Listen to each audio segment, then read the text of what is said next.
Hello and welcome back. With this video, let us start studying the third module of Mutual Funds Management BFM semester 6. इस module में हम क्या पढ़ेंगे? Investments, mutual fund की जो investments होती हैं उनके परफॉर्मेंस को कैसे मेजर करते हैं, वो अच्छा परफॉर्म कर रही हैं या नहीं, ये कैसे मेजर करते हैं. तो we will study about fund का performance, measuring the return and measuring the risk. उसके बाद हम पढ़ेंगे रिस्क और रिटर्न को एक साथ कैसे देखते हैं.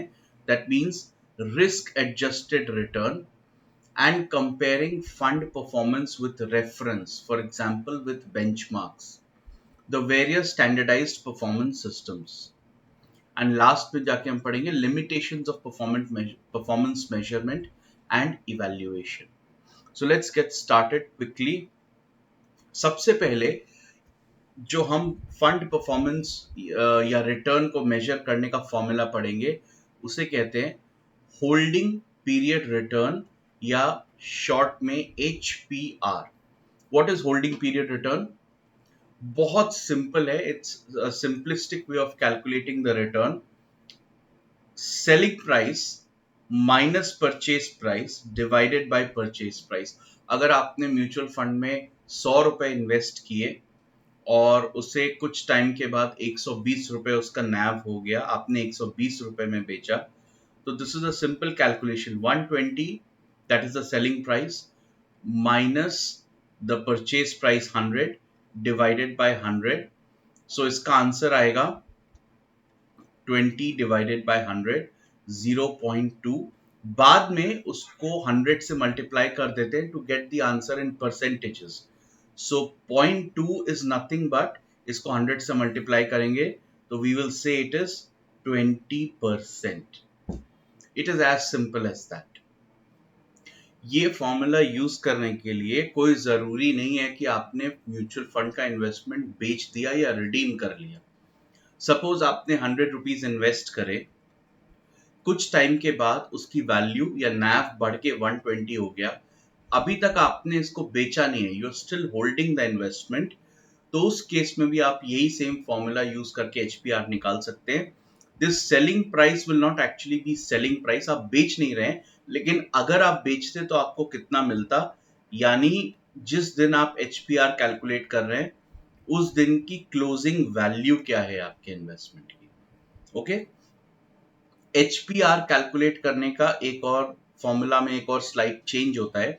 म्यूचुअल फंड से आप दो तरीके से पैसे कमा सकते हैं. पहला, आप इन्वेस्ट करें और इन्वेस्टमेंट की वैल्यू, जिसे हम NAV कहते हैं, NAV कहते हैं, वो बढ़ जाए, फिर आप उसे बेचें या नहीं बेचें. तो ये कैपिटल अप्रिसिएशन जो है ये आपकी अर्निंग है.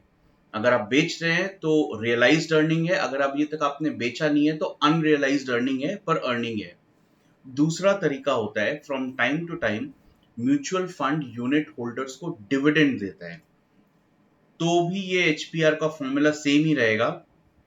Selling price minus purchase price, या अगर आप बेच नहीं रहे हैं तो सेलिंग प्राइस की जगह closing value minus purchase price plus income. ये इनकम क्या है? This is the amount of dividend which the unit holders have received from the mutual fund over a period of time.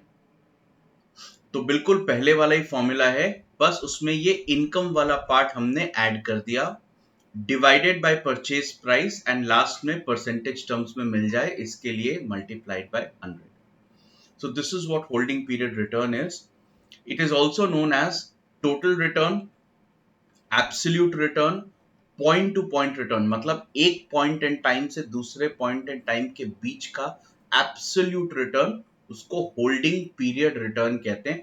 Holding period simply means कितने period के लिए आपने उस investment को hold करके रखा है. It is very simple to calculate, that we have already seen. एक लिमिटेशन है, it does not take into account the time taken to generate the return. ये हमने 20% जो अभी कैलकुलेट किया, ये 6 महीने इन्वेस्ट करके आया या 1 साल या 5 साल लग गए, ये कहीं भी फॉर्मूला में कैप्चर नहीं हो रहा. टाइम का जो फैक्टर है वो कहीं भी कैप्चर नहीं हो रहा. ये सिंपली कैलकुलेट कर रहा है कि जब आपने खरीदा और जिस दिन आप रिटर्न निकाल रहे हैं या जिस दिन आप बेच रहे हैं उसके बीच में अप्रिसिएशन कितना है परसेंटेज टर्म्स में, that's it. So it doesn't tell you anything about per annum कितना था, पर ईयर कितना था, because it doesn't consider the time at all. Let's look at an example. The current market value of an investment in a mutual fund scheme is 12,600. You had invested 9,000 in the scheme 12 months ago. What is the HPR? तो इस case में आप mutual fund को बेच नहीं रहे हैं, आपने इन्वेस्ट किया था 9,000, तो आपकी परचेज प्राइस इज 9,000. आज के दिन इसकी वैल्यू बढ़कर हो गई है 12,600 with in 12 months time. So what will be the holding period return? The value today minus the purchase price divided by purchase price, और परसेंटेज में करने के लिए बाद में 100 से मल्टीप्लाई कर देंगे. सो this is very simple. This will be 3,600 divided by 9,000 into 100. So your answer is simply 40%. I hope it's clear. Let's look at another example. If one unit of a mutual fund is purchased at rupees 20 on 1st April, received a dividend of rupees 2 per unit, and was redeemed or sold on 30th September for 24 rupees. Calculate the HPR. So this is slightly different. यहाँ पर dividend भी मिला है. 20 रुपया invest किया था, वो 24 रुपया बढ़ के हो गया, तो 4 रुपए का अप्रिसिएशन मिला, प्लस बीच में कहीं पर आपको 2 रुपए का डिविडेंड भी मिला है. तो selling price minus the purchase price plus the dividend of 2 rupees divided by the purchase price into 100.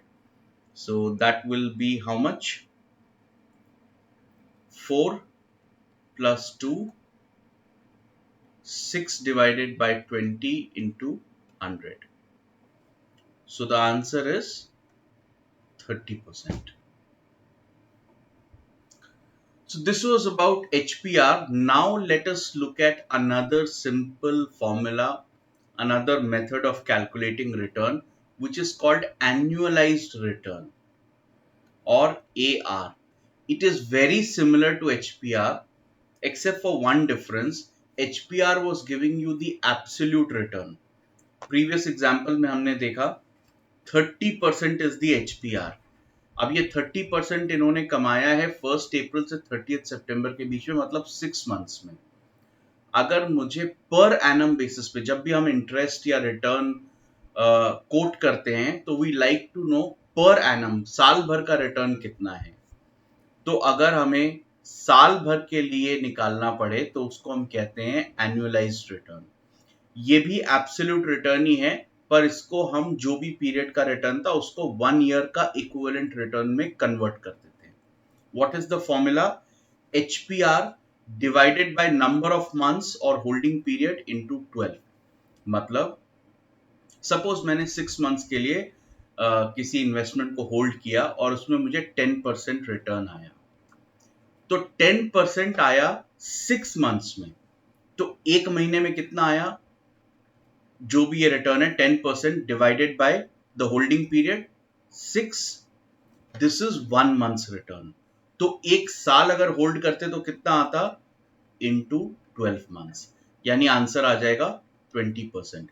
मैंने 6 महीने में बेच के 10% कमा लिया, तो उस हिसाब से 6 महीने का अगर 10 है तो एक साल का कितना होता? 20%. So that is the formula.